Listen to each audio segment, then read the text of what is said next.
Qanaqa sovchilik? Axir o'zingiz hozirgina aytdingiz-ku, oldin akangni uylantiramiz deb. Aytdim.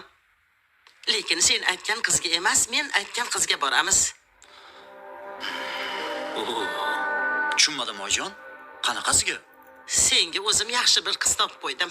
Oyijon, agar o'sha qizni akam xohlamasa, menga to'g'rilab berishingiz mumkin. Sen jim tur. Voy, Bo'ldi xili. Bolam bugun bir dugonam bilan ko'rishib qoldim. Bir ham chiroyli, bir ham odobli, bir ham shirin qizi bor ekan. Voy, ko'rsang ko'zing kuyadi. Bir o'sha bilan uchrashib ko'rgin, menga juda ham yoqdi. Xo'p. Men dugonamdan qo'lini so'rab keldim. Oh. Ertaga yoshlar uchrashadi deb ko'ndirib keldim. Oyi, ana. nimaga mendan so'ramasdan qo'lini so'raysiz? Aytdim-ku sizga yaxshi ko'rgan qizim bor deb. Ko'chada yigitlar bilan yuradigan qiz menga kerak emas.